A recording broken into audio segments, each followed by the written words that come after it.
Hey everybody, it's Dana and welcome back to the channel. Today we're going to be playing with the Spellbinders May 2026 stencil of the month.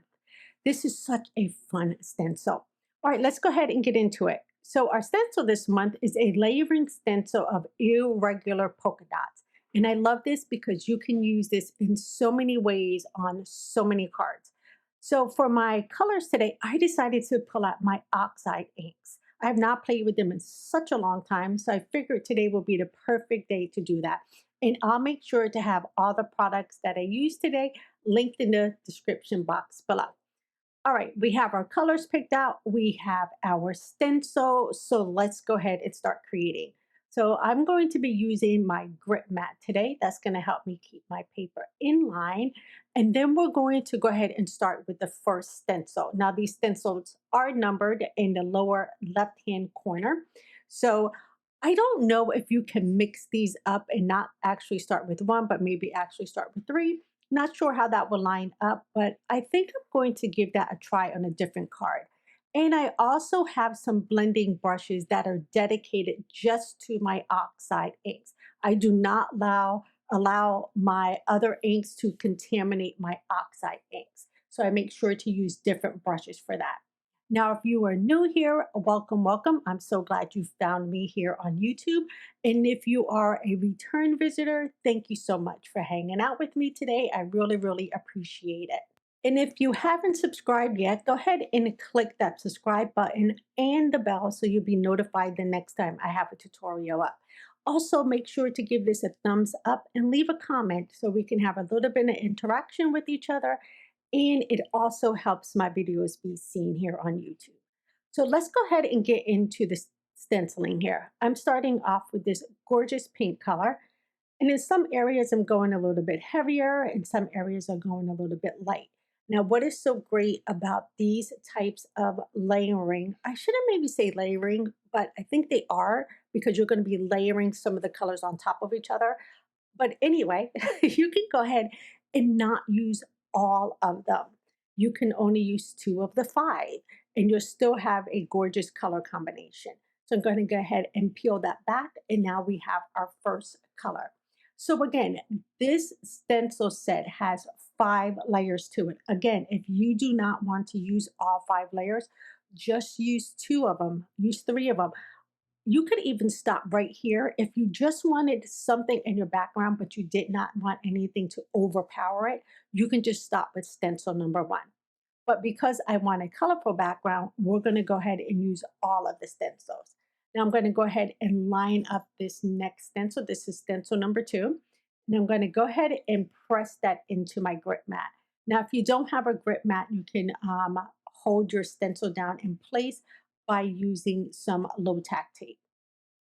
So now I'm going to come in with my orange shade, which is really, really bright. Again, I'm trying to go for a really fun background here. And I picked these colors, one, because when they do overlap each other, they're not going to get like a muddy brown color.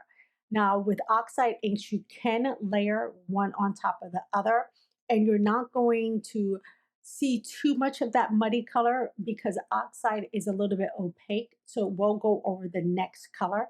But I chose to go ahead and lay these down where I know most of the colors that would make mud are not going to be laid on top of each other. Now I'll go ahead and put down stencil number 3, rub my fingers against that stencil to hold it in place, and then I'm going to come in with that squeezed lemonade. I am also going in rainbow order here. So I started with my pink, I went to my orange, and now I'm coming in with my yellow. I just feel doing it this way, any of the colors that may lay on top of each other are going to just create another pretty color. So stencil number 3 is done. I can go ahead and move that out of the way. And look how fun this is building up. Now, again, I could stop right here and have a really great background. But we're going to keep going and we're going to come in with some cracked pistachio. This is going to be layer number 4. Now, if you wanted to, you can use one of these layers, which I suggest the last layer that you do. You can use that with some type of sparkle gel if you wanted to. You can add a little bit of maybe gold paste to it. That would be very pretty. But again, I have not played with my oxide inks in forever. So I decided to go ahead and pull them out and play with them today. Once again, I'm coming in with some areas where I'm going a little bit darker and a little bit lighter because that just gives us a really nice variation of the color. And again, these are layering up right to make a really nice confetti style background for your cards. So I happen to be using this one today because I need a birthday card, but I'm going to show you what I'm going to use to create the birthday part of this without having to do any stamping. All right, we'll go ahead and pull that off. Look how gorgeous this is. Now for my last color, I really wanted this to be blue, but I wanted like a kind of like a denim blue. So I'm going to go ahead and line this up, and I use chipped sapphire for this one. I didn't want to use like peacock feathers or anything like that. I wanted more of a denim blue for this. So once again, I line that up, press that down. Now, if you guys were to get this stencil, what color palette would you choose? There's so many that you can do here. I mean, the colors are endless, but I thought having a nice, fun birthday card, because as soon as I saw this, I thought birthday. So I think having a bright birthday card for this, but you could really do it. I would love to see this in a monochromatic color tone because you guys, you know, I love me a good monochromatic moment. And I would do this in like maybe shades of blue or maybe greens or even browns. That would be pretty for a masculine card. But there is a reason why I picked these colors today, and I'm going to show you that next. So I went ahead and added in that blue, and then I can go ahead and pull this back, and you're going to see this gorgeous confetti background. Look how pretty that is. And that blue really, really just pops. Right, let me peel this off and show you that. Look how gorgeous that is. It's so pretty, and it was so easy to do, as you guys could see. Now, to make this a really quick card, I used the Just Add Cake birthday kit. I pulled the colors from that balloon to create my background. Now, these are rub-ons, and I don't believe this kit is available, but go ahead and do the notify me so you'll be able to get it when it comes back in stock. I decided to use that balloon, and I'm going to use one of my Hero Arts oval dies just to make sure I can get this piece here stacked onto an oval. Now I went ahead and die cut out a white oval, and I have my balloon here, and I'm kind of hovering over, and then it hit my paper. And I'm like, oh no, oh, it's stuck. So I'm going to peel this back, and I'm like, all right, we're not going to throw away that balloon. We're going to keep going. So I went ahead and I lined this right back up, and I'm going to press this down because this balloon is just too pretty to let go of. So I'm going to go ahead and place that off-centered onto my oval. Now I'm going to have a way to fix this a little bit later. So in a moment, I am kind of panicking a little bit, but I think it's going to be okay. So I went ahead and grabbed the popsicle stick that is included in your transfers, and I'm really burnishing that balloon and those stars onto that oval. And I can go ahead and peel this back, and I'm going to have this gorgeous balloon. It is a little offset on my oval, but that's okay because I'm going to work around that mistake that I just made. I'm going to place a sentiment along the bottom, and then we're going to add some gems. I'm not going to get rid of this because it's oh so pretty, and I love it with this background. So I'm going to grab one of the happy birthday sentiments, and I'm going to cut down a strip of paper that's just big enough to add onto that birthday piece. So you see, it's just big enough to hold that sentiment. But first, I'm going to grab myself some tape, and this is going to hold this little strip in place while I line up that transfer. So I'll just put a little bit of tape here, a little bit of tape at the end here, and then I can go ahead and line this up. Now that's going to keep that paper in place so it does not move. And I'm going to hover this piece over, and I'm being gentle this time not to lay that down until I have it where I want it.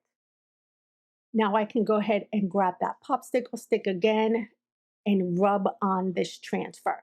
Now, I remember these transfers like when I was a kid, and I'm so glad that they are being seen again and given a new life amongst us crafters. So I just need to go ahead and press a little bit more firmer to make sure this transfers all at once. And now I did no stamping on this card. This was all just done with the stencil and with these rub-ons. So if you find any rub-ons that have happy birthday or balloons like this, pick them up because they really do make card making so much easier. Again, I didn't have to stamp anything. I picked the colors for my background directly from that image, and that's all there was to it. All right, I'm gonna go ahead and pop this balloon up onto this panel, and look how pretty that looks. It's so gorgeous. Now remember, it is a little bit off-centered, but we're gonna be okay with that. I'm gonna go ahead and press that down, and then I have my sentiment that I'm gonna put across the bottom. Now for this piece too, I am just gonna add a little bit of foam tape right to the end. I don't necessarily need to add it across where the balloon is because that already has some dimension there. So I'm just going to add it to the corner of my sentiment so everything is going to line up evenly across the card. So remember, if you already have something popped up, you do not want to add more dimension because the pieces that hang off of the piece that's popped up is not going to be even. So let me just trim down a little bit of that tape, and then you see how we can go ahead and press this across. And once again, I'm not adding any glue or I'm sorry, any foam tape to the area that's popped up because that will just lay right across that popped up balloon. All right, so look how pretty the Spellbinder stencil is with this rub-on. It is so pretty. And again, I pulled all of those colors from that image, so it made it super, super easy. Now to fill in that area in the corner, I decided to bring in some of the Spellbinders Color Essential Gems. And this is the opal color. And this is going to give me some shades of sparkle that's already in the colors that I have. So I'm going to fill in that area right off to the left of that balloon and just give a little bit of sparkle there so that you can see just a tad bit of that sparkle. But this actually gives me an excuse of why I couldn't put a sentiment there and why my balloon might be a little bit off kilter. But again, if this happens to you, do not give up. Just keep going. It's going to be fine. So I'm going to place a few of those right on that left-hand side. And I'm using my new tools from Spellbinders, and they really are handy. I like the cushion of the tool. I think it's really, really nice to hold in your hand. And I think I'm going to add one more of these, a little bit larger one above my sentiment. And you guys, that's going to do it for our card today. Now the cohesiveness of this is so pretty. It is actually so pretty. But I do want to bring a little bit of color to my card base. So I'm using a little bit of that cracked pistachio that's still on my brush. I'm not going to add any more color to this. And I'm just going to go around my card base. This is just going to bring some of that color down onto the card itself. It's very, very light. Now I do want to clean off my glass mat here because I don't want to end up putting that white card base into that color and ruining the back of my card. All right, now I'm going to go ahead and grab some glue and then we can go ahead and adhere this to the card base. I'll go ahead and line that up, making sure to give me an even border on all four sides. And then I can go ahead and press this down. And look how gorgeous this card turned out. Now, if you subscribe to the Spellbinders kit, you will be able to get this month, but you gotta subscribe. All right, everybody, I will see you in another video. I have 2 more for you guys to check out. Until I see you again, stay safe and have a great time crafting. Bye-bye.